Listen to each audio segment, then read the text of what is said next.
Sejam todos muito bem-vindos a mais um episódio Além do Ordinário e hoje tenho comigo um homem que desenvolveu desde muito cedo um grande interesse por vida inteligente além da Terra. Francisco Mourão Correia, fundador da iniciativa portuguesa de Exopolítica em 2009, palestrante internacional, diretor continental na Europa da International Coalition for Extraterrestrial Research, participou em 2 documentários no National Geographic Channel e em 3 temporadas do documentário Extraterrestres no canal História. Conta já com 3 produções no Maluco Beleza e 3 participações na prova oral com Fernando Alvim. Muito obrigado, Francisco. Há muitos anos que eu anseio ter esta conversa em privado de forma pública e muito obrigado por teres aceito o convite para estares aqui hoje disponível para uma conversa além do ordinária e é sem dúvida alguma uma grande honra ter-te aqui connosco. Para Bom, simplificarmos, obrigado eu para, pelo convite. ótimo, ótimo, para simplificarmos a vida aqui aos nossos ouvintes, o que significa, em boa verdade, o termo exopolítica? E agora sim, passo para ti. Bom, então mais uma vez, muito obrigado pelo convite, obrigado pelo interesse no tema e pela oportunidade de fazer alguns, no fundo, de passar a mensagem, não é? E de esclarecer algumas coisas. A exopolítica, o termo é algo recente, o conceito em si já tem décadas, no fundo. Um, o início da era da ovniologia, pelo menos em tempos recentes, surge em 45, em 47. 45 há um outro caso que foi agora recentemente mais descoberto, mas 47, 24 de junho de 1947, Kenneth Arnold vê uns objetos, portanto, ele que é um aviador civil, um, sobre o Alasca, penso que pelo Alasca, vê 9 objetos que lhe parecem a forma de voar parecia como se fossem uns pires a saltar na água. Por isso é que lhe chamou Flying Saucers. E é a partir daí, pronto, porque ele torna-se o primeiro ufólogo, ovniologista, portanto ele ficou tão encantado com aquilo que viu que inicialmente pensou até que pudesse ser uma arma, não sei, algo, um avanço tecnológico por parte dos soviéticos e, portanto, deu alerta que algo estranho poderia ser, e só, enfim, depois ele acabou por percorrer os Estados Unidos à procura de mais relatos, começou a receber toneladas de cartas de gente que também tinha tido observações de outros objetos. E logo, portanto, estamos a falar em 24 de junho, depois temos início de julho, a suposta queda de dois OVNIs em Roswell. Né? Portanto, e aí começa, no fundo, em Roswell, é um fazendeiro, no fundo, que dá o alerta, porque todos os dias, ou periodicamente, ia levar a sua manada de gado. Tinha que atravessar ali uma parte de um território, tinha que atravessar um riacho e deparou-se com uma série de detritos e os animais recusavam-se a aproximar, portanto, não atravessar. Ele deu o alerta para o xerife local, a pensar que eventualmente pudesse ter sido um avião que tivesse caído, etc. O xerife foi buscar, naquele local existia a companhia 509 da Força Aérea Americana, que eram aqueles que faziam as experiências de lançamento das bombas atómicas. Portanto, era uma companhia extremamente não só reservada, mas também muito conhecedora de lançamento de balões, de ensaios com aviões, enfim, ali no deserto do Novo México. E, portanto, é o oficial de inteligência que manda um press release a dizer recuperamos um UFO. Naquela altura não era o termo UFO, era Flying Saucer. E umas horas mais tarde, o general Van der Hoyt, acho eu, portanto, alta patente militar, não sei se na altura era mesmo o chefe de Estado-Maior. Ele, no fundo, contraria o comunicado do chefe de inteligência a dizer, não se passa nada, isto foi só um balão, não há aqui nada para ver. E então, fruto disso, uns anos mais tarde, pouco tempo depois, o Major Donald Keyhoe é quem se apercebe, no fundo, e dá o alerta de que há uma política instituída em termos de negação de informação, de desinformação, de negar acesso às evidências, aos detritos, à informação. Pronto. E, portanto, há uma política definida para lidar com isto. E daí o conceito, não é? Da exopolítica, no fundo, não só estuda as implicações sociopolíticas, religiosas, económicas, etc.,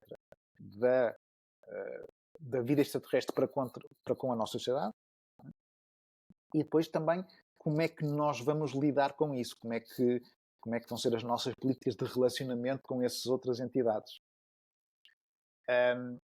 E só muito mais tarde, estamos a falar já nos anos 70, na administração do Jimmy Carter, é que Alfred Weber, advogado internacional, futurista também, enfim, autor, filósofo, é ele que desenvolve um estudo para a administração de Jimmy Carter, precisamente em que utiliza esse termo da exopolítica, porque, no fundo, é uma antecipação, é uma previsão de como é que nós deveríamos nos preparar nesse cenário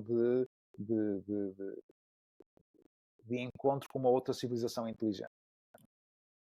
E é quando utiliza o termo exopolítica. E depois, pronto, a partir daí há uma série de outras personalidades, a Paula Harris, o Stephen Bassett, mesmo o Stephen Greer, que não gosta muito do termo exopolítica, mas aquilo que ele vai fazer em termos de ativismo, de trazer pessoas e no fundo mostrar que há um acobertamento, há um embargo à informação. Pronto, no fundo são pessoas que hoje em dia estão muito ligadas ao tema. E, portanto, o conceito é antigo, o termo em si é uma coisa recente. Portanto, existe uma rede internacional. Mais tarde, portanto, até com o Stephen Bassett, nos anos 90, é dos primeiros a registar-se no Congresso dos Estados Unidos para lidar com tudo aquilo que seria ligado ao tema extraterrestre. E faz lobby político, em termos de ativismo também, para forçar não só a desclassificação da documentação, mas também fazer pressão sobre os políticos para que alterem o seu posicionamento e falem abertamente sobre o assunto.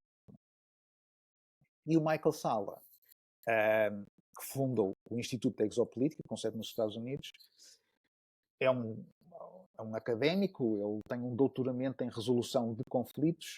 Curiosamente, esteve a mediar o conflito de Timor-Leste, Indonésia-Portugal, a mando das Nações Unidas. Portanto, ele fez parte daquela equipa que esteve a mediar todo esse conflito e chegou a ser convidado daqui da Universidade do Porto para vir palestrar sobre o assunto, sobre como é que o processo tinha decorrido.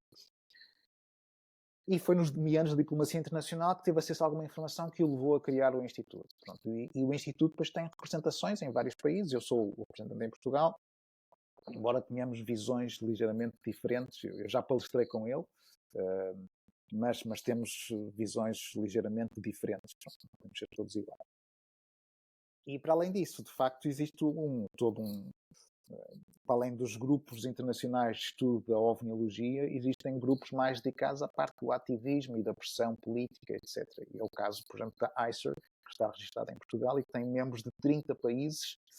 Eu estou responsável da Europa, mas temos 30 países em 5 continentes, portanto, e temos uma regularidade de reuniões. Ainda ontem tivemos uma. Acho que foi uma explicação bastante expansiva. Consegues descrever o momento ou o evento que de certa forma despertou o teu interesse, tanto na exopolítica como na busca por vida extraterrestre? Bom, esse interesse sempre existiu desde pequeno, de facto. Eu sempre tive um fascínio, não só pelas coisas pelo tema do espaço. Eu devorava tudo aquilo que vinha do Carl Sagan, o Cosmos, o Arthur C. Clarke, enfim, aqueles programas que começou a ir apanhando nos inícios da RTP, não é? Inícios não é da RTP, não, é mentira, mas nos anos 70, 80, em que havia muito pouca informação ainda a correr, não é? Sempre muitos livros, começou a ir lendo. E, portanto, esse fascínio sempre existiu. Era mais um hobby, uma pessoa ia lendo tudo, ia tentando ver os documentários que havia. E foram, no fundo, foram coincidências em que me foram aparecendo pessoas à frente, que me foram abrindo portas, que me foram pessoas com quem estabeleci um relacionamento de amizade. Estamos a falar do professor Joaquim Fernandes, que é uma referência a nível nacional em termos deste tema, o professor Raul Brenguel, o Dr. Mário Neves, o Fernando Ribeiro, enfim, todos esses estão ligados ao STEC, ao Centro Transdisciplinar de Estudos da Consciência da Universidade de Fernando Pessoa, que tem um historial de investigação também em Portugal, do CEAF, da PNIF, da SPEC, e com quem hoje em dia, enfim, estamos junto num outro projeto que é o STELLAR, que é o Observatório Internacional de Fenómenos Anómalos, que é parte do STEC também, em conjunto com a ICER. E, portanto, reúnem-se aí também académicos de diferentes universidades de Portugal, Coimbra, do Minho, da UTAD, de Lisboa, e abordamos este tema dos UAPs, dos OVNIs, etc. E agora estão-me a dispersar. Mas o interesse foi sempre um interesse muito, muito informal, mas com a realização, e acompanhei, por exemplo, aquilo que o Stephen Greer fez em 2001 no National Press Club em Washington, onde trouxe centenas de testemunhas a público, queriam depor perante o Congresso, queriam que lhes fosse concedida a imunidade perante o Congresso para poderem depor sobre aquilo que sabiam. Portanto, eles estão abrangidos por acordos de confidencialidade, não podiam falar assim abertamente sem serem penalizados, e queriam imunidade, e, portanto, fizeram ali um evento fantástico. Eu acompanhei isso tudo, mas pronto, quer dizer, adorava, tinha um interesse, uma paixão. E foi, em 2008 houve um primeiro encontro de exopolítica pequenito em Roma, e em 2009 em Barcelona, 1400 pessoas a assistir. Foi brutal, e foi isso que me impulsionou e mesmo o Stephen Bassett também me deu o empurrão. Francisco, faz acontecer, cria o grupo, e aquilo que era uma informalidade entre um grupo de amigos tornou-se uma formalidade de uma organização. Foi basicamente isso. E a partir de 2009, inclusive, quer dizer, em 2011 fizemos cá em Portugal. Estava cheio de esperança que fosse ser uma coisa brutal, e tivemos 128 pessoas a assistir. Nós tínhamos entusiasmado 1400 em Barcelona, tínhamos completamente iludidos. Mesmo em Roma estiveram 30, 40 pessoas, portanto, também numa sala pequena. Nós aqui conseguimos 128 e não foi todas ao mesmo tempo. Umas vieram de manhã, outras vieram à tarde, e trouxe gente um pouco de toda a Europa. Foi giro, mas foi esse evento que nos aproximou muito. O Robert Fleischer da Alemanha continua, inclusive é um dos representantes na ICER, temos grandes amigos. O Pepón Robert de Espanha, que foi um dos organizadores desse evento, é hoje em dia meu sócio em termos profissionais. Portanto, foram vários os momentos. São momentos que tudo tem o seu tempo, não é? E, portanto, se durante X tempo foi uma informalidade, de repente tudo se conjugou para que as coisas fossem criadas a sério. E qual foi ou quais foram as evidências mais convincentes da presença de vida extraterrestre que foste encontrando ao longo do teu trabalho?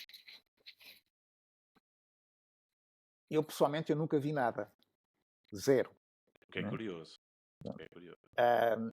Mas lá isso não é isso que me move. Aquela coisa que o Carl Sagan dizia de que, quer dizer, se somos só nós num universo praticamente infinito, se não mesmo infinito, é um grande desperdício de espaço. Não é? E o facto de nós mal conhecermos o fundo dos oceanos, conseguimos ir à Lua e temos umas maquinetas a funcionar em Marte. Quer dizer, nós estamos muito limitados e, portanto, permanentemente com uma arrogância de que somos só nós e nós é que somos importantes. Num universo, quer dizer, com uma dimensão absolutamente astronómica, pronto, de facto, não, para mim não faz sentido. Agora, em termos de evidências, a partir do momento em que eu comecei a falar com, não só pela investigação toda que é feita pelos documentos que existem de observações por parte de pilotos, de militares, pessoas credíveis que sabem aquilo que sabem avaliar aquilo que estão a ver, um, tiraram umas dúvidas, portanto, dúvidas no sentido que algo se passa que merece ser estudado e que a evidência aponta de que há uma inteligência por trás disso, desta manifestação. Quando temos, e Portugal de facto sai fora, é um caso, quase um caso de estudo, sai fora da normalidade que se passa lá fora, porque nós temos 2 chefes de Estado-Maior da Força Aérea que tiveram observações e que falaram abertamente sobre o assunto. E que inclusive o Sr. General Lemos Ferreira permitiu que houvesse aqui uma espécie de um protocolo informal em que permitiu investigadores civis acederem às bases e entrevistarem os pilotos. E isso também é mais ou menos inédito a nível mundial.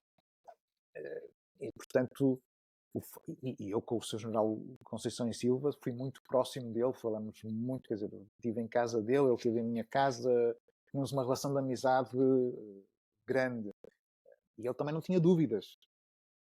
E, portanto, é falando com estas pessoas que são, quer dizer, não são umas pessoas quaisquer, não é uma pessoa que encontra no meio da esquina, são pessoas com todo um currículo, toda uma experiência de vida que nos leva a dizer, pá, porque eu hei de duvidar também dele. É verdade que há muitos malucos, não é? E pessoas que acreditam em tudo, mas e que não têm espírito crítico, mas não são essas pessoas que estamos a falar. Claro. E pronto, e, de facto, hoje em dia consegui ter o privilégio de conhecer muita gente, mesmo lá de fora. Quer dizer, o Luís Elizondo, o Chris Mellon, que hoje em dia são pessoas muito conhecidas, não é? Porque são pessoas que deram a conhecer o ATIP, o Advanced Aerospace Threat Identification Program, Programa Avançado de Identificação de Ameaças Aeroespaciais, conhecida pelo Pentágono agora mais recentemente. Não é?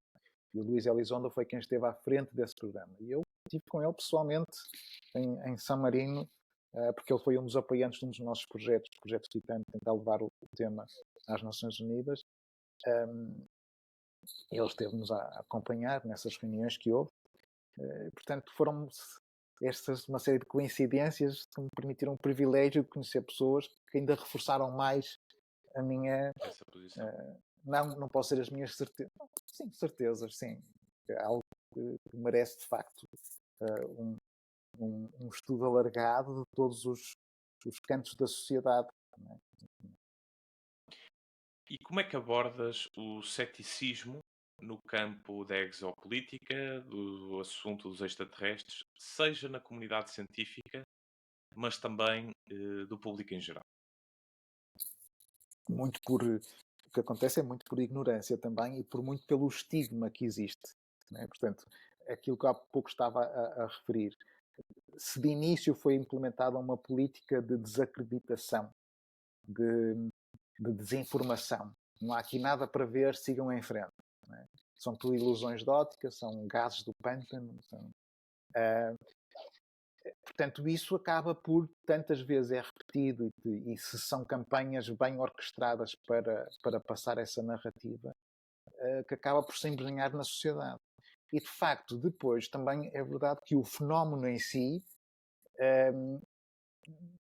como parece que muitas vezes anda aqui no jogo do gato e do rato, aparece e desaparece, e as fotografias que surgem são sempre desfocadas, nunca são nítidas, aquelas que são nítidas depois descobre-se que são falsas, há muito diz que disse, e portanto todo esse contexto pouco nítido, com muitas dúvidas, não é, aparece, desaparece, isso também não ajuda. E portanto há o estigma e depois há esta evidência pouco palpável, quase. Não é? Portanto, se dentro da comunidade científica, em que se vai muito pelo método científico, tentar replicar a experiência, tentar encontrar as bases sólidas da evidência, é difícil lá chegar, uma pessoa muitas vezes está dependente dos relatos das testemunhas, e esses relatos de testemunhas enquadram-se mais, digamos, nas ciências sociais, não é? Em que a comunidade científica ainda olha para as ciências sociais como não são ciência. E, portanto, um testemunho, por muito importante que seja, inclusive pode ter super validade dentro de um tribunal, não é? Portanto, mesmo não havendo aquela arma do crime, não é? Ou a fotografia que mostra o acontecimento, mas se for um testemunho de uma testemunha credível, idónea, etc., é válida e, portanto, pode ajudar a suportar a argumentação em tribunal. E é disso que basicamente estamos a falar. Nós não temos aquela prova XPTO, mas temos uma quantidade de testemunhas que, em tribunal, poderiam servir de fazer a diferença, não é? Não digo de prova, mas de evidência factual, de evidência primária. Qual é ou quais deveriam ser os papéis que os governos deveriam desempenhar na investigação e na divulgação de fenómenos extraterrestres? Será que devemos trazer este assunto para os governos? Devemos manter isto nos privados? Qual é a tua opinião em relação a isto? Tem que ser uma colaboração de todos os aspectos da sociedade, sem dúvida alguma. E devia haver transparência no lidar destas situações. Mais uma vez, voltamos à mesma, não é? Portanto, a política foi sempre de desacreditar, desinformar.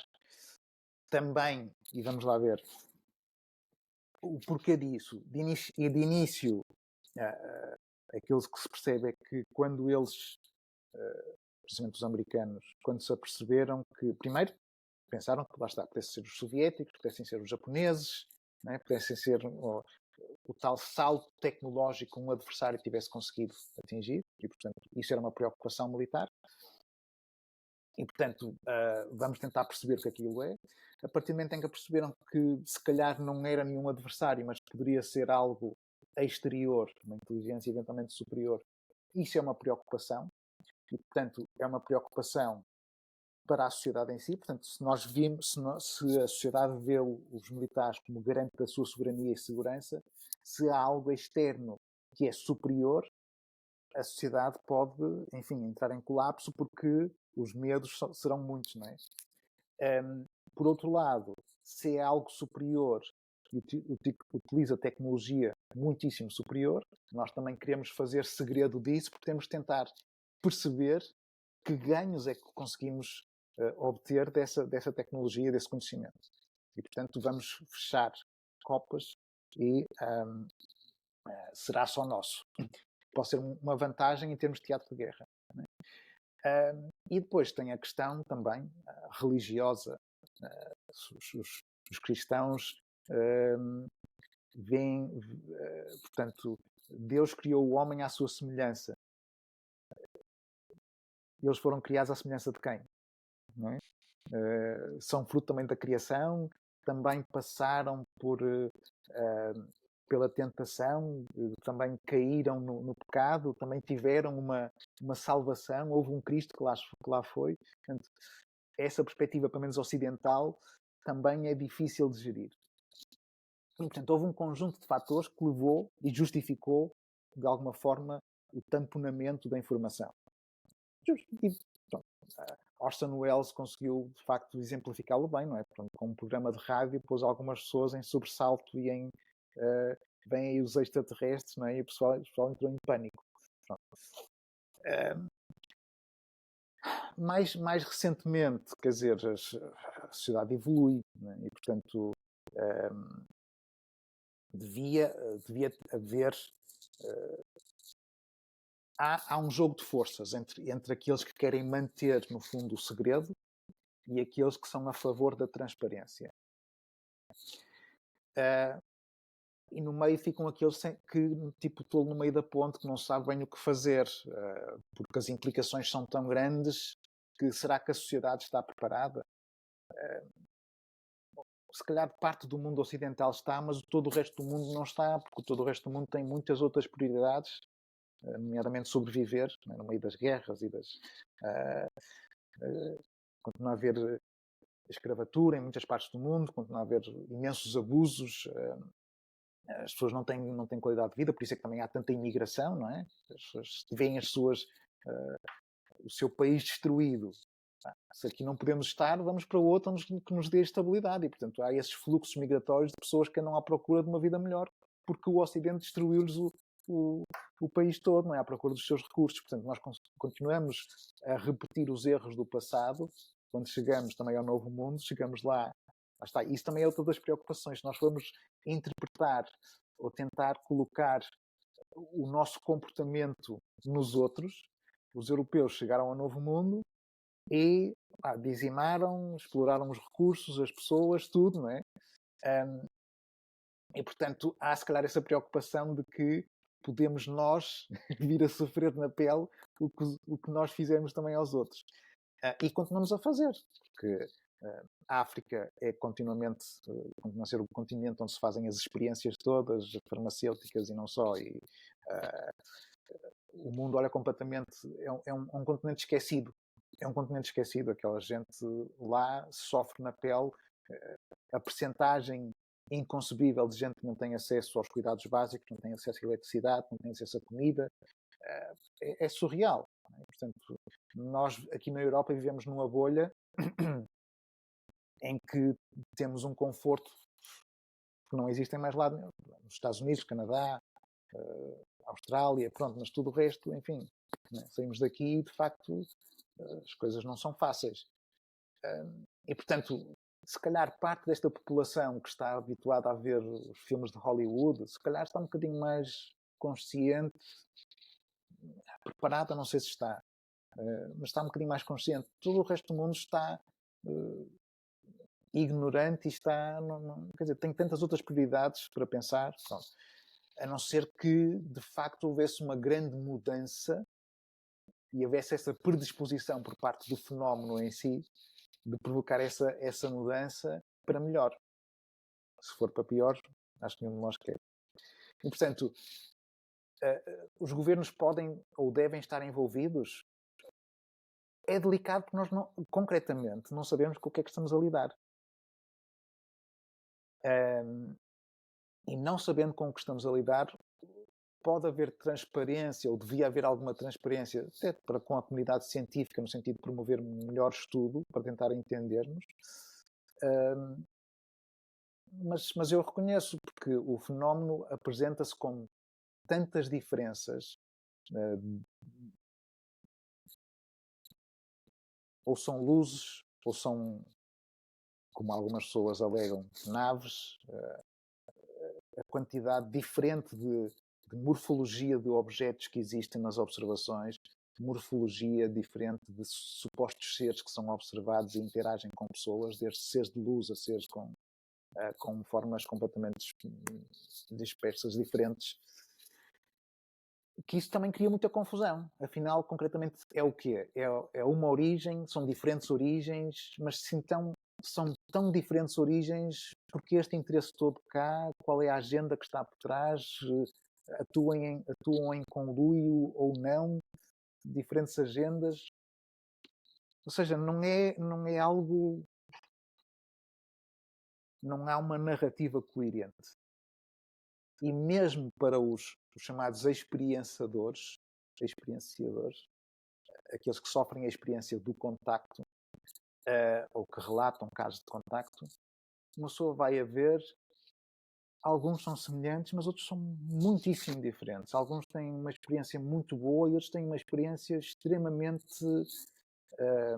aterradora e traumática. E isso também causa confusão, isso causa algum receio. Vamos dar a notícia concreta de quê? É uma mensagem de amor ou é uma mensagem de experiências horríveis de retirada de órgãos, etc. E depois começamos a ver os casos das mutilações de gado, não é? Que é absolutamente horrível. Ninguém quer tocar no assunto. Portanto, eu compreendo, para alguns é mais confortável mantermos na ignorância.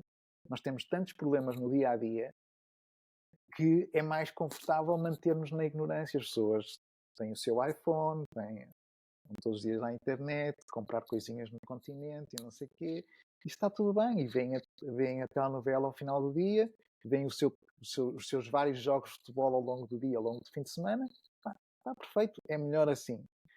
Do que estarem em permanente sobressalto.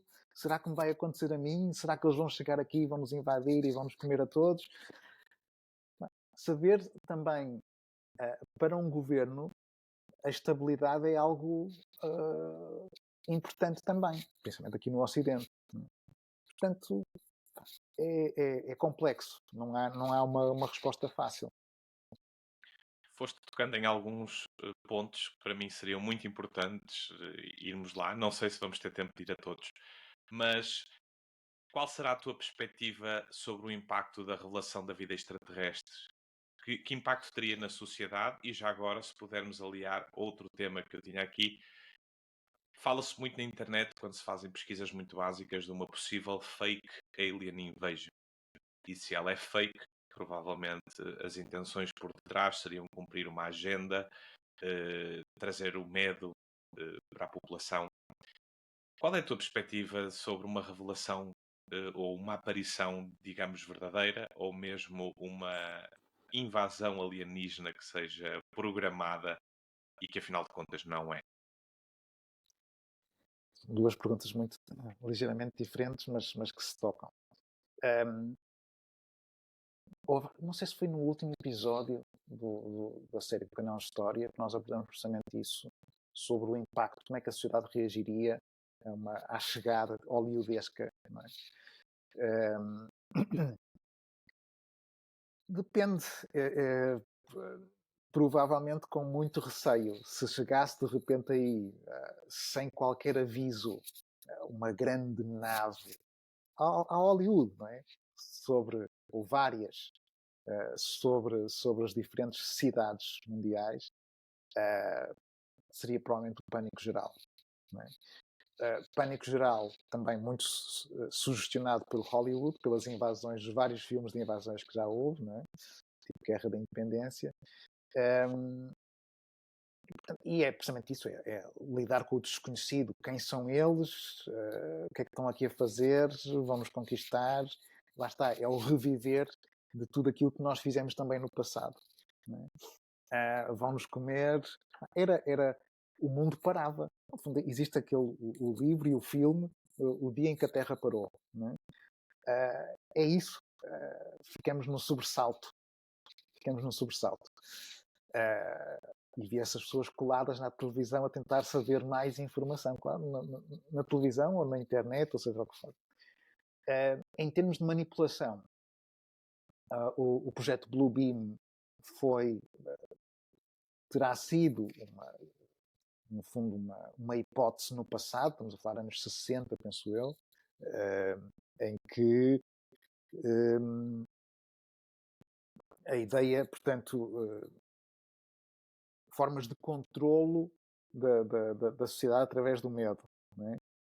Através da identificação de um inimigo comum. Não é? E, portanto, iríamos passar, não sei se era, já não me recordo, haver 4 passos, não é? Que o Wernher von Braun também supostamente terá confessado isso à Carol Rosen no seu leito de morte. E, portanto, primeiro eram os soviéticos, depois eram os terroristas, a ameaça terrorista, depois era a ameaça de um cometa ou de um objeto celeste e, finalmente, a invasão extraterrestre. E, portanto, isso teria sido um cenário eventualmente planeado por uma qualquer elite de controlo da sociedade. E, portanto, há aqui um inimigo comum em que a sociedade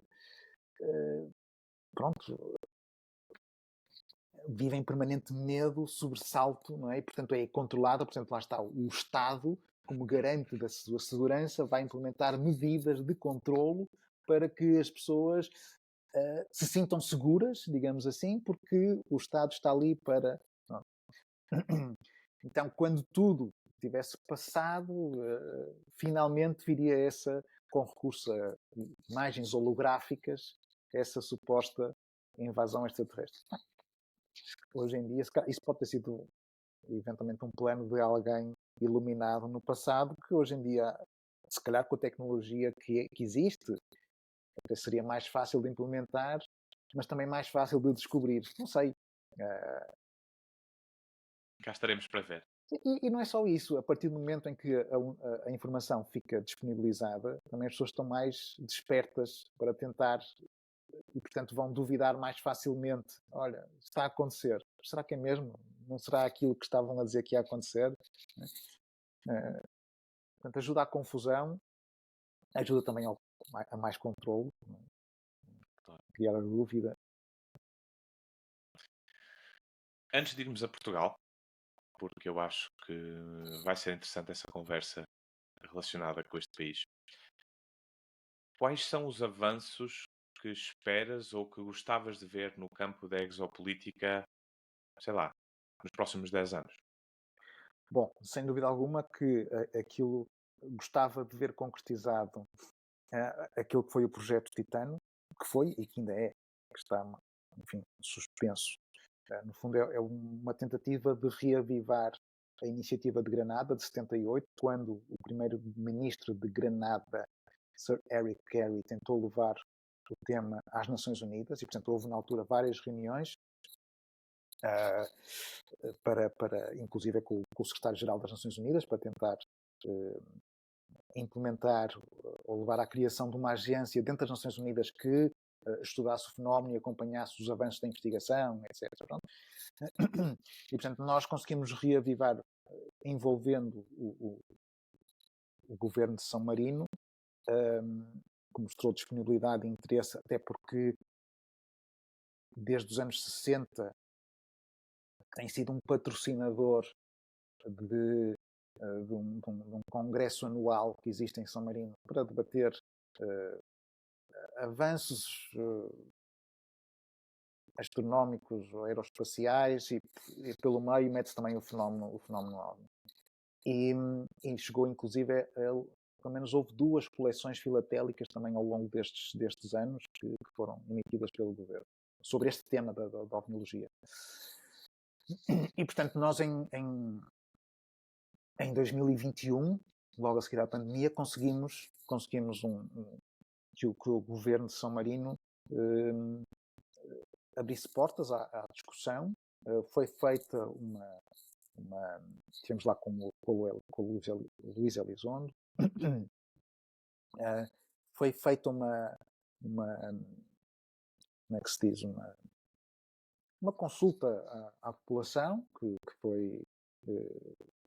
foi passada, portanto foi aprovada e depois foi aprovado mesmo dentro do Parlamento o apoio a esta iniciativa. Só que infelizmente, entretanto, houve uma série de complicações em que o governo caiu e os principais deputados que tinham apoiado esta iniciativa também saíram do governo. E portanto estamos à espera, teria havido agora em janeiro novas eleições e nós estaríamos a aguardar que provavelmente no próximo setembro conseguíssemos apresentar isso em plenário da Assembleia Geral. Não sei como é que isso vai ser.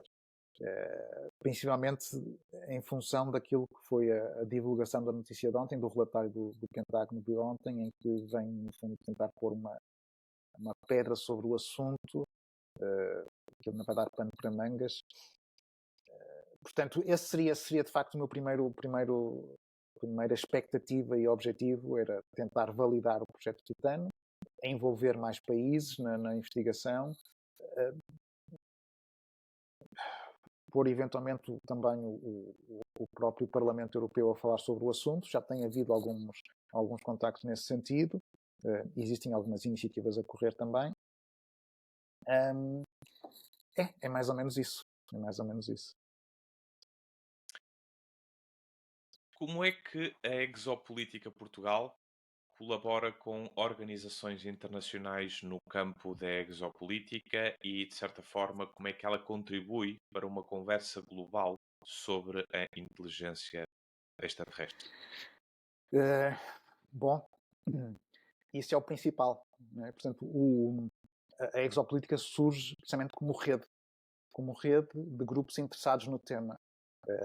E logo desde o início, nós já em 2009 tínhamos reuniões quase de 15 em 15 dias via Skype com os membros todos.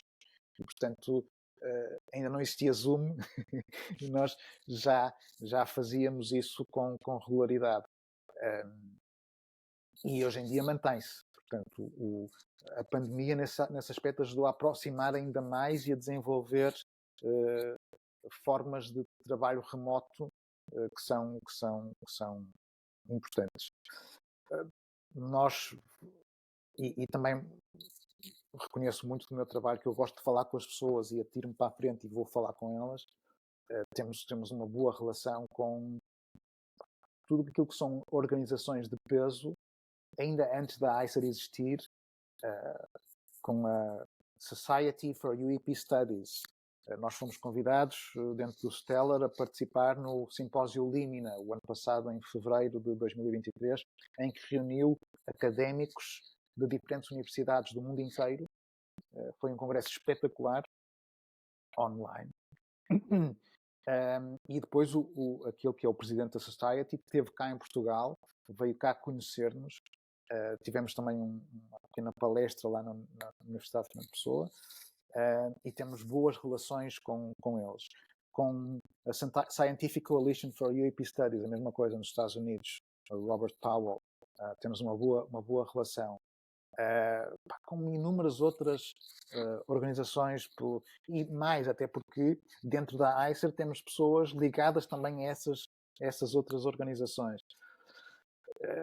Com os membros Elizondos e afins, pessoas no Japão, pessoas na China, na Índia. Estamos, de facto, a rede funciona. A rede funciona. Às vezes não é muito pública ou muito... A gente, se calhar, está mais voltada para as redes sociais. Eu, pessoalmente, não sou muito apreciador das redes sociais. Não tenho, aliás, por exemplo, o meu Facebook é fechado. Eu só tenho pessoas, normalmente, no Facebook, à exceção de meia dúzia de pessoas, a maioria são pessoas que eu conheço, a grande maioria, mais de 90%, são pessoas que eu conheço pessoalmente. Portanto, redes sociais não é muito comigo, mas isto fazer a rede funciona e os contactos são quase diários, permanentes. Brutal. Voltando um bocadinho aqui ao passado em Portugal, existem dois assuntos que eu gostava de colocar aqui em cima da mesa. O primeiro assunto está relacionado com a Serra da Gardunha. O que é que se conseguiu provar que realmente aconteceu ou tenha acontecido na Serra da Gardunha? A Serra da Gardunha foi dada a conhecer a sua mística, foi dada a conhecer pelas experiências do Sr. Américo Duarte, reconhecido como sendo o guardião da Gardunha. Penso que já nos anos 80, portanto, penso que ele vivia em Lisboa, Torres Novas, já não sei, algo assim do género, e depois, enfim, mudou-se, ou pelo menos ia recorrentemente à Gardunha. Teve uma série de experiências muito oníricas, talvez, muito pessoais, muito... Pronto, e ele acabou por viver aquilo intensamente.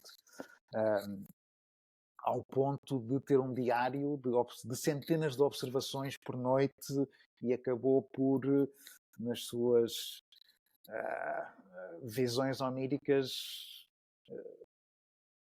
considerar que havia uma espécie de um cosmódromo no centro, portanto, dentro da Serra da Gardunha havia supostamente uma base onde, enfim, uma base extraterrestre. Né?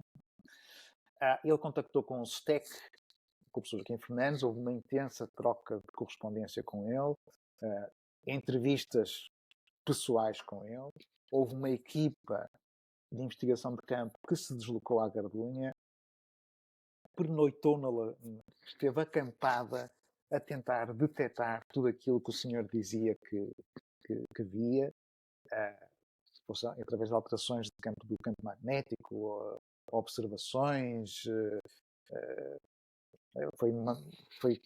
foi colocado equipamento também para detectar movimentações, etc. E por azar não foi. Foram entrevistadas as pessoas locais, que algumas nunca tinham ouvido falar, outros achavam pronto, que eram delírios do Senhor Américo. Uma outra pessoa dizia, sim, já ouvi dizer que se passa isto e aquilo, mas concretamente em termos de investigação de campo não se recolheu nada que fosse digno de nota. Agora, pronto, depois passou a ser um bocado peregrinação turística e houve outros grupos que passaram a ir lá e a dizer que ia fazer estas noites de observação, vigílias, né? E sim senhora, começaram a dizer que viam e que tinham experimentado também. Portanto, aquela investigação mais não digo mais séria, pronto, mais sistematizada, mais com um grupo enfim, da universidade que esteve lá, não encontrou nada, não pode ter sido azar. E esses grupos tiveram a sorte de encontrar algo. Que se percebe que mesmo o Senhor Américo tomava muita medicação e alguma dessa medicação podia provocar algum tipo de alucinação, ou provavelmente esteve em estados alterados de consciência que permitiram ver coisas que o comum dos mortais não vê. Também pode ter sido isso. Portanto, eu pessoalmente, eu conheço um casal que vivia em Sintra, estavam ligados à produção da RTP e depois mudaram-se para comprar uma propriedade, um terreno a 800 metros de altitude, na Serra da Gardunha. Estão lá com painéis solares, recurso a uma fonte de água, aprenderam técnicas de permacultura. Estão lá, eu já lá fui várias vezes, mas muitas vezes ao longo dos anos, e eles nunca reportaram ver nada e vivem lá permanentemente. E à noite é espetacular, de facto. É o sossego total e absoluto, não é? Eu também, quando lá estive, também nunca vi nada. Quem teve a sorte de ver, espetáculo, mas daí à mística vai um longo passo. Mas ajuda, pá. As pessoas de lá passaram também, principalmente depois do programa Encontros Imediatos, que também fez lá uma reportagem e tudo. A partir daí, lá está, começou a ser um local de peregrinação dos entusiastas dos OVNIs e, portanto, também serve para o turismo local. E, portanto, as pessoas também aderiram a isso. Nada contra. Claro. E independentemente se equipas conseguem avistar, isso não invalida que pessoas consigam fazê-lo. Portanto, sim, como objetivo... exatamente. Agora, a história do Senhor Américo é que, pronto, se calhar não tem muitas pernas para andar. Há 500 observações numa noite. Fica É? difícil. Fica difícil. Perfeito. Mais um suposto avistamento da história de Portugal. Reporto esta pergunta ao conhecido avistamento de Fátima. O que é que tu, Francisco, ou mesmo um movimento, seja a Exopolítica Portugal, seja outro movimento onde existam equipas e não somente uma pessoa, mas, acima de tudo, o que é que tu podes ter a dizer sobre este avistamento de Fátima? O Fátima é um caso extremamente complexo. Não é um avistamento. São aparições ao longo de 6 meses. Né? E quem fez a investigação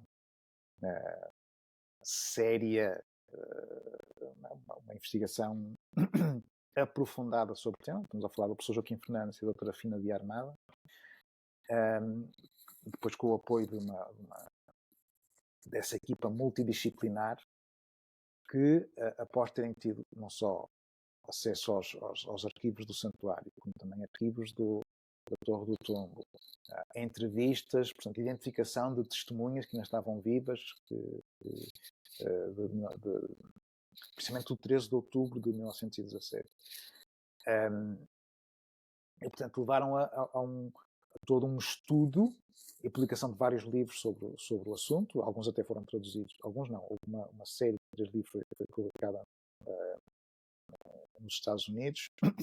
E, portanto, há toda uma investigação bem assente, inclusive em evidência científica. Portanto, mais também a leitura dos próprios, como é que eu não vou dizer, não é bem um diário, mas os escritos do pároco local, o senhor padre Marques.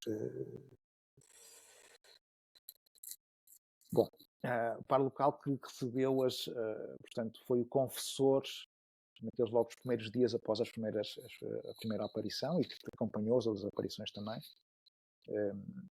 E, portanto, há uma interpretação religiosa, que uma pessoa tem que respeitar, e há uma outra interpretação de uma possível intervenção de uma inteligência exterior, que não será propriamente divina, religiosa. E isto, por exemplo, o professor Joaquim Fernandes, inclusive, chegou a altura a fazer, e publicou um livro recentemente sobre isso, são as diferentes outras aparições, e nós fizemos um programa também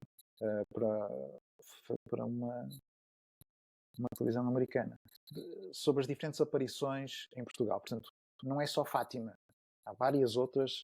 O professor Joaquim encontra pelo menos 52 ao longo da história. Nós temos a filmar em alguns locais, por exemplo, em Ponta da Barca, onde tem um santuário também incomparavelmente mais pequeno que o de Fátima, mas tem toda uma narrativa semelhante. Há um caso muito, muito parecido com o de Fátima em termos da observação do objeto de 13 de outubro, que não é Alter do Chão, mas é uma localidade assim semelhante, em que a descrição das testemunhas é a mesma coisa. É um disco que é visto e que sobrevoa também as testemunhas. Portanto, Fátima, vamos a falar de 3 pastorinhos que, em 1917, no dia 13 de maio, ouvem uma espécie de um trovão e depois referem uma entidade em cima de uma azinheira, não é? Que lhes pede para rezar e que lhes pede para regressar todo o dia 13 de cada mês. E penso que é a Jacinta que, ao comentar isso, não sei se com o pai ou com o tio, eles dizem: se vem do céu, quem poderá ser senão Nossa Senhora? E a partir daí, por exemplo, que a Lúcia nunca disse que era Nossa Senhora. Em nenhum dos seus relatos refere a Nossa Senhora. Ela fala sempre de uma mulherzinha brilhante e que seria da altura da sua prima, portanto, cerca de 1,10 m, 1,20 m, que tinha uma bola de luz ao peito. E a descrição que ela faz não tem correspondência com nenhuma figura cristã, digamos assim. Não é? Portanto, é um ser diferente. Quase que parece que tem um fato de astronauta, digamos assim. Há uma série de eventos anteriores ao 13 de maio. Por exemplo, há um grupo de espíritas que, penso que é 7 de fevereiro de 1917, numa das suas sessões de mediunidade, recebem uma destas mensagens de escritas instantânea, não é? Portanto, escrita automática da direita para a esquerda. Exatamente. Em que só mostrando perante um espelho é que se consegue ler e tem uma sequência de números que dá a entender que é 135917. 13 de maio de 1917, em que algo de extraordinário irá acontecer que motivará o espanto da humanidade, algo assim do género. Que os espíritas interpretaram como sendo o final da guerra. Portanto, estava a correr a Primeira Guerra Mundial, portanto, eles interpretaram como se fosse o dia em que iria terminar a guerra. Eles recebem isso em início de fevereiro e, passado um mês, em março, publicam no jornal. E existe um recorte dessa notícia publicada no jornal.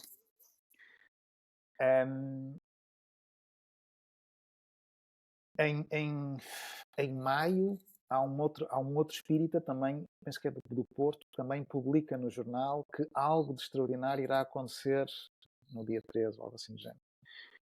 Portanto, isto aqui é difícil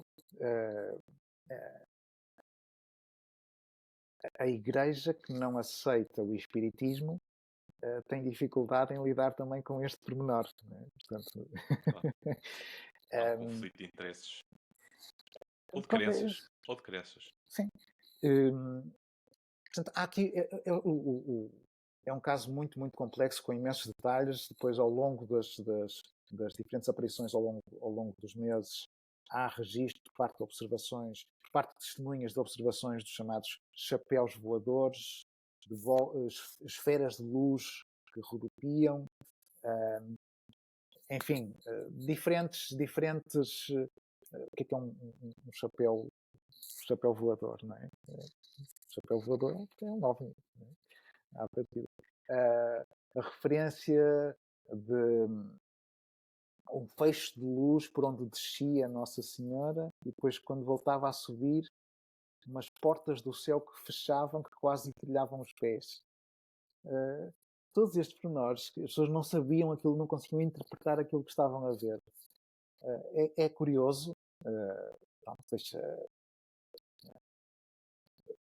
Aquilo que passa depois no dia 13 de maio, que estupidez, no dia 13 de outubro, em que estão entre 50 a 70 mil pessoas, portanto, há o boca a boca, não é? Portanto, as pessoas querem vir tentar ver aquilo que os pastorinhos estão a ver. Ninguém vê, só eles.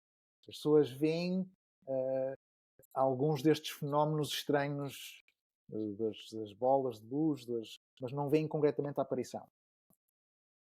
Ouvem o barulho tipo de abelha, portanto, há uma vibração, digamos assim, que é entendida como um som que está identificado no estudo.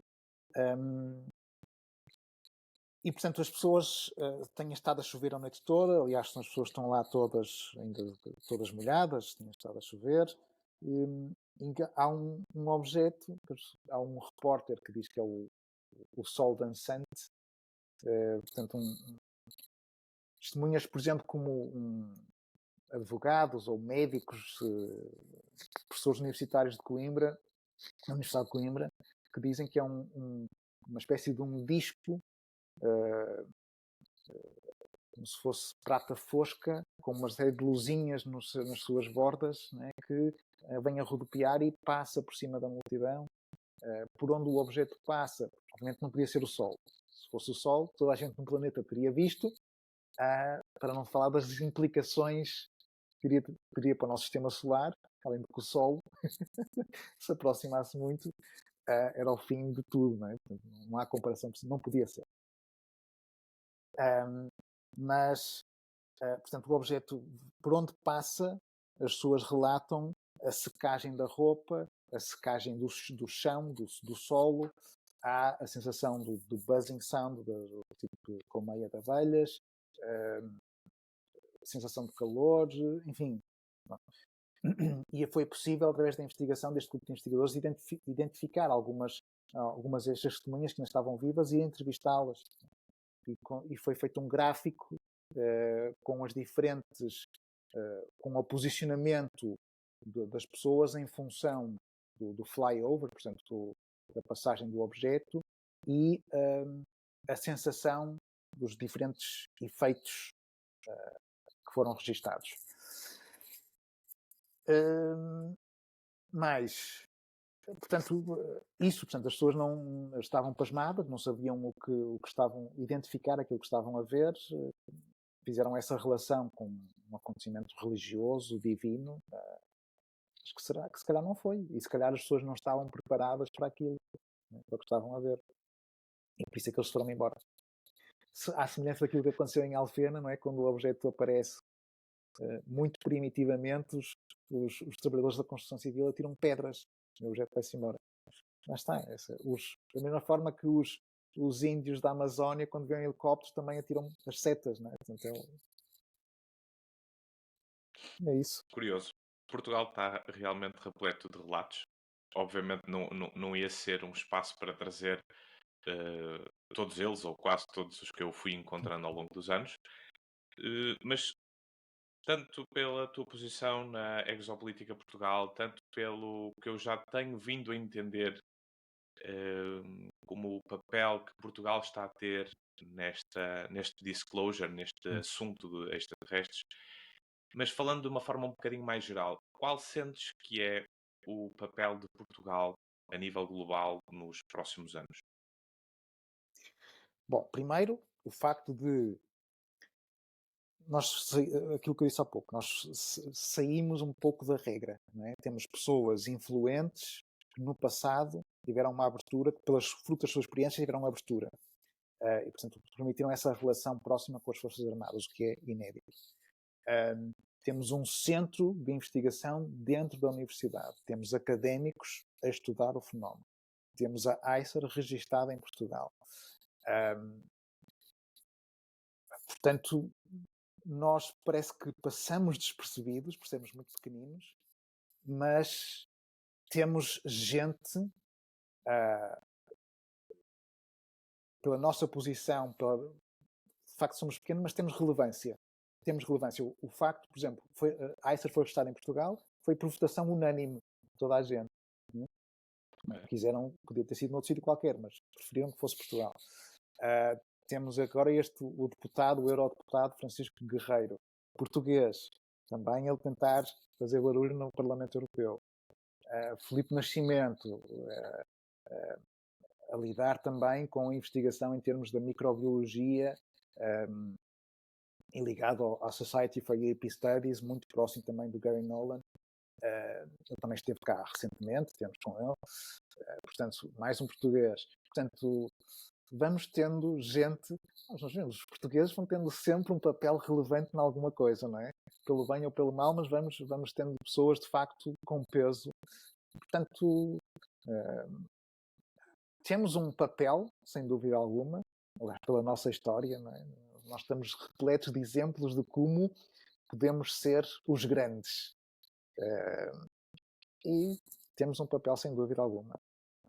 Nisto tudo temos aqui um... Brutal. Tenho uma última pergunta, que é uma pergunta que estou a fazer a todos os convidados. E no fim dessa pergunta tenho um convite público para te fazer.